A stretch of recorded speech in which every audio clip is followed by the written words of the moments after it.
రంబు ఒక్క పోలిక నుండు అని మనకు పద్యం ఉంది. అయితే ఇప్పుడు దీన్ని మార్చుకోవాలి. ఉప్పులోనే రకరకాలొచ్చి ప్రాణాలు తీస్తున్నాయి. ఈ ఉప్పు వల్ల పక్షవాతం నుంచి పిచ్చి వరకు వస్తున్న ప్రభుత్వం పట్టించుకోదు ఈ దేశంలో. ఇప్పుడు మీకో షాకింగ్ న్యూస్. మనం నిత్యం తినే ఫాస్ట్ ఫుడ్ లో టేస్టింగ్ సాల్ట్ అనేది వాడతారు. ఈ టేస్టింగ్ సాల్ట్ అనేది భారతదేశంలో చైనా నుంచి దిగుమతి అవుతోంది ఫర్టిలైజర్స్ పేరు మీదే.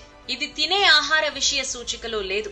ఇది చైనా ఒక ప్రత్యేక పథకం కింద భారతదేశంలో యువతని బీపీకి, షుగర్లకి, రోగిష్ట్లను చేయడానికి ఒక ప్రయోగంగా భావించబడుతోంది. ఈ టేస్టింగ్ సాల్ట్ అనేది ఈ రోజుల్లో ప్రతి ఫంక్షన్ లో వంట వాళ్లు కూడా రాస్తూ ఉంటారు.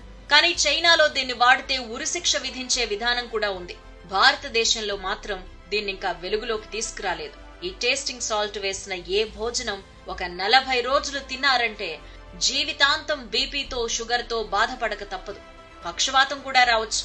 ఈ విషయాన్ని మాధ్యమాల్లో చర్చించి దీన్ని వ్యతిరేకించి ఒక మహా ఉద్యమంగా తీసుకొస్తే గాని ఈ భారతదేశంలో రోగిష్ఠులు తగ్గరని కొన్ని సామాజిక సంస్థలు ఢిల్లీలో చర్చించాయి, హెచ్చరించాయి, ఉద్యమించాయి. అయినా సరే చస్తే చావమని మన ప్రభుత్వం నిమ్మకు నీరెత్తినట్టుంది.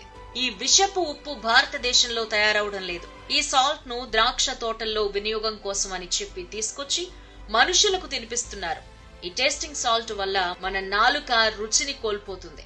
నాలుక బండబారిపోవడమే కాకుండా మేధోశక్తిని కూడా ఈ సాల్ట్ నాశనం చేస్తుందని నిపుణులు అంటున్నారు. దీనిపై వెంటనే పరిశోధన చేసి ప్రజల ప్రాణాలు కాపాడాల్సిన అవసరం ఉంది.